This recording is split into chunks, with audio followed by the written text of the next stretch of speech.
Helo, fy enw yw Gwawr Meirion, a fi yw awdur adroddiad newydd gan Estyn ar sut mae partneriaethau addysg cychwynnol athrawon yn cefnogi athrawon dan hyfforddiant i wellai medrau Cymraeg, gan gynnwys addysgu trwy gyfrwng y Gymraeg. Mae hyn yn arbennig o berthnasol wrth ystyried cynlluniau Llywodraeth Cymru i wireddu miliwn o siaradwyr Cymraeg erbyn 2050.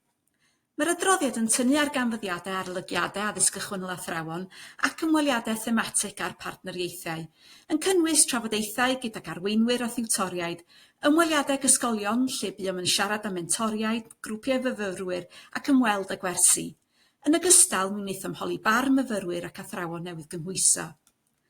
Mae'r adroddiad yn ystyried sut mae partneriaethau addysg cychwynnol athrawon yn cefnogi datblygu medrau Cymraeg personol myfyrwyr a hefyd sut mae sesiynau pwnc caffés penodol yn y rhaglenni cynradd ac uwchradd yn cefnogi myfyrwyr i ddatblygu dealltwriaeth o sut y gall addysgu gefnogi disgyblion i wellai medrau Cymraeg.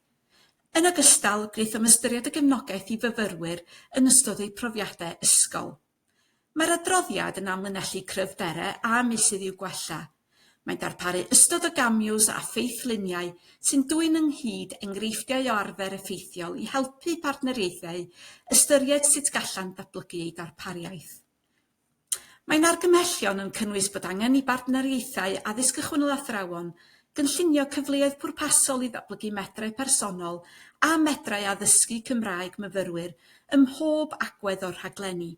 Ar y cyfan, gwelsom fod y gefnogaeth i ddatblygu medrau Cymraeg myfyrwyr yn rhy amrywiol.